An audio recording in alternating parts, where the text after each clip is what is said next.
Alors, l'idée, c'était l'exploration des Pyrénées. Donc, c'était une époque où on était très intéressé par la découverte, la recherche et étudier les Pyrénées.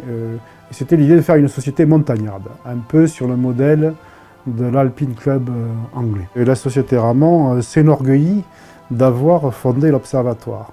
En fait, c'est le docteur Costala qui avait lancé cette idée dès 1852 et en fait il a présenté ce projet à la Société Ramon en 1867. Donc pratiquement dès le début de la Société Ramon, ce projet a été pris en charge par la Société et l'observatoire ensuite a été construit entre 1878 et 1881.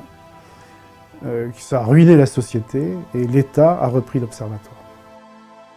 L'adhésion à la Société Ramon paraît un peu difficile, on parle de parrainage, alors effectivement c'est plutôt amical actuellement d'être présenté par un membre du conseil d'administration ou deux membres strictement dans les statuts.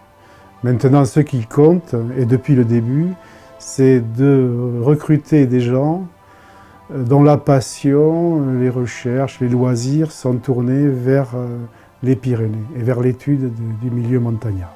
La Société Ramon, depuis le début, elle distingue bien l'objet de son travail, c'est les explorations, mais aussi l'étude scientifique des Pyrénées.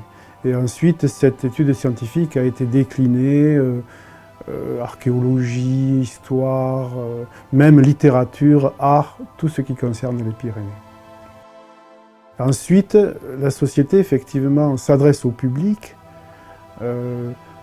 soit en faisant des conférences. À l'origine, c'était des séances mensuelles à laquelle était convié le public et les adhérents.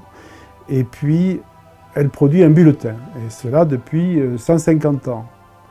Donc, ce bulletin regroupe les communications, ou les résumés des communications. Et actuellement, c'est un trésor extraordinaire d'avoir 150 ans de recherche sur les Pyrénées et le milieu montagnard.